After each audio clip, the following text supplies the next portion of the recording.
Hello, good day viewers. I am Okocha P. Marcel and this is my channel. In this life, we must never learn how to remain neutral and silent. Because your silence will help the oppressor to keep on oppressing the masses. But when you speak up, they see it as an attack. They see it as a caution. They see it as a warning to every bad system they are trying to create. And that is why in this channel, we talk about trending and political issues and we share news contents. So follow us, share our videos, subscribe to our channel, and always come by to watch our daily updates. We're inaugurating the president-elect, Obi Vs Tinubu, and the vice president-elect, Senator Shettima. Their own mood is slightly different because President Buhari has graciously served 8 years. God has helped him serve 8 years. And he's handing over, not to another political party, but he's handing over to his own political party. So the circumstances presently is quite different. But I know the mood of the country generally is because of the issues bordering on the elections. So some people are happy, some people are sad, so all kinds of sentiments and feelings. In my own time, especially the 2015 election, my ministers, my senior officers, people who worked with me, there was this fear that this one that we've lost the election, what will be our fate? Will the new government just throw all of us into jail without giving us even fair hearing? Because government is next to God and decide to do anything. That fear was in the minds of people. Some people feel, could I even run away? Should I stay in the country? But to them, that will not be much of a problem because it's the same party that has taken over. So the tension we faced then, the Buhari's team may not face the same tension. Yes, some few people may have some issues that bother them, but on the average, they will not have that kind of feeling. But it used to be tense, really. And by this time, then of course already I've considered defeat to the president. So that was completely over. And I knew why I considered defeat, because I was more interested in the country than myself, which I advise every politician to be more interested in the country than themselves. Without a country, there will be no president. So I know it used to be tense. And how do we ensure that Nigeria comes out of the current electoral controversy through reforms that will help grow the country's democracy? The problem we have is the electoral management body, INEC, and the security. And I used to give an example. If two soccer teams are playing and the referee decides to look the other way, they will enjoy themselves. If people are contesting for elections, should expect that it's like a soccer game. Everybody wants to win. And you must not allow it. The electoral management bodies share more than 60% of the blame. Because if they do their work well, the politicians will have no choice than to follow the rules. They, the security, and the courts. I believe one day we'll get there, but I feel sad now that our electoral process is still wobbling. So we have migrated from card reader to paper, which is a superior technology. Why do we still have problems? Manual voting, we have problems in this country. Electronic, we have. So where is the problem coming from? Is the independent the electoral management bodies, INEC in this case. INEC has to sit up so that they will not throw this country into conflagration one day. And people must be serious. INEC must sit up. We should commission one of these internationally known IT companies. They will want to protect their image and allow them to build a system for us and also manage it during our elections. We can train our people, but they should manage it. That this last election, they say, oh, one director in charge of IT did this or did not do that. If you bring Google or one of these giants and they agree to build it and manage it for you, there will be nobody in Nigeria will not be involved. So it should be completely neutral. And probably when we get to that level where all those who have smartphones will not need to go to any place to vote, you bring out the take it, go to your unit and press the button and you vote. You can vote in your kitchen, you can vote in your bedroom, you can vote in your sitting room, you can vote in your car. Even if you're in the US, you can vote. And the outcome of the 2023 presidential election is being challenged in very controversial circumstances, just like that of 2007 that brought you and late President Umaru Musa Yar'Adua to power.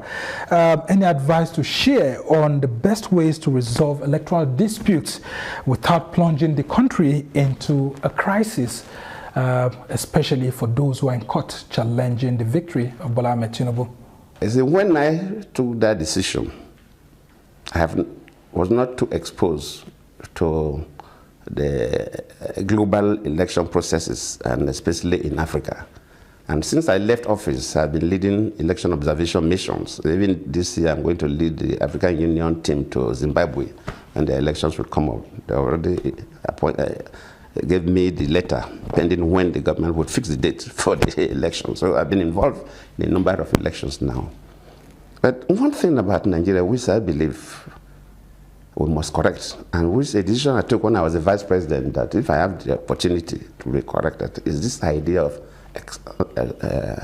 conduct of elections.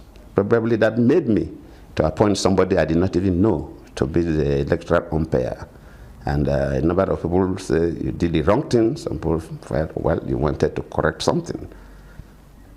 I feel worried that in Nigeria, our elections are still so controversial. We have not accepted our electoral results. We are the giant of Africa. If we have not gone to the moon, then at least we should be in position to lead Africa in terms of democracy. We should be able to conduct free and fair elections that other African countries say, look, why not do what Nigeria has done? Why not all of us behave like Nigerians in terms of conducting their elections? Our elections have been categorized as one of the worst in Africa. And even if you ask me as a Nigerian to vet, I will admit, because I've been going to other countries. I'm not saying things don't happen in other countries, but we really, really need to improve our standard of elections. A country like Tanzania, presidential elections don't even challenge in court.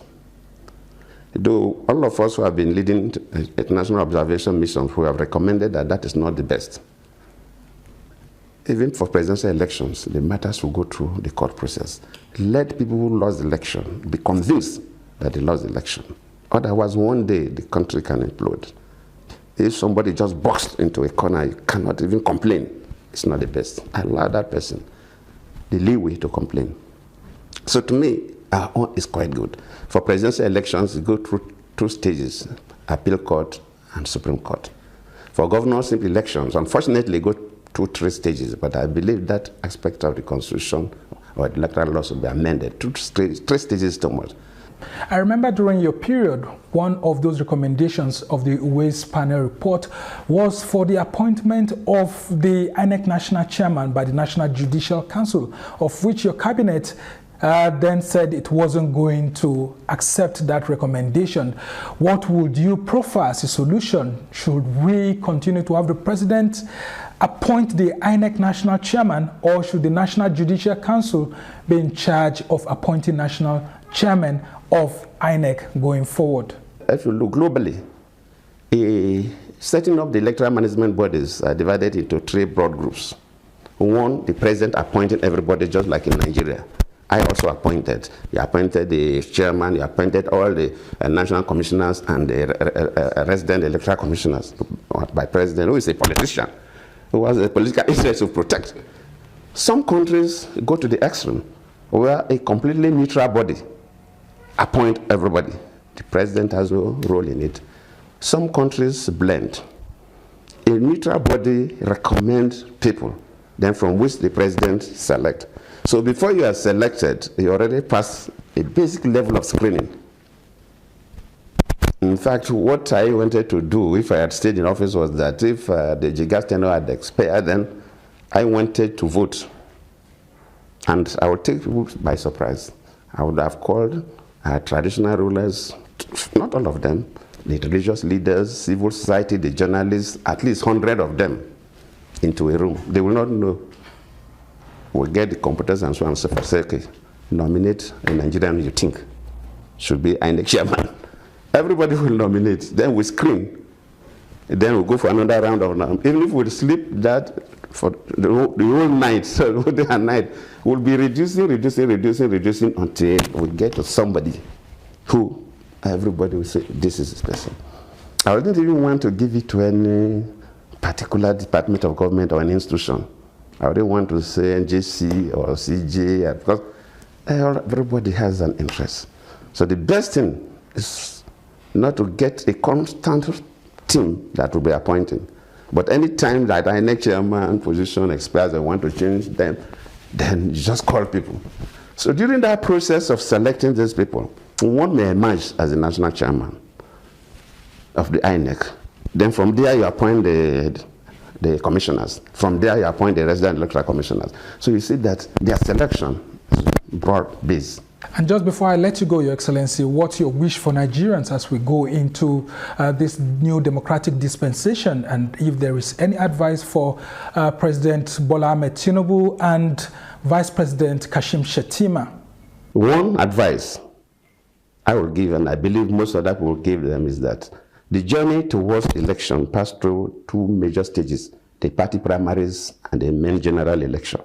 And all these stages, there used to be a lot of fireworks. To become the candidate, a lot of the fireworks, people will offend you. Finally, people will offend you, especially these days of social media, people write whatever they like. Sometimes it could be painful when you read such stories. We are victims of bad political leadership. We are the victims of bad system of government. And for this reason, you must not remain silent. I must speak up, and you must speak up. When you remain neutral to every bad political system, it helps the oppressor, not the victims who are the masses like me and you. And for that reason, we share news content, we talk realities out of trending and political issues on this channel. My name is Okocha Marcel, and this is my channel. Please kindly help me to share my videos, subscribe to this channel, and always come by for new videos.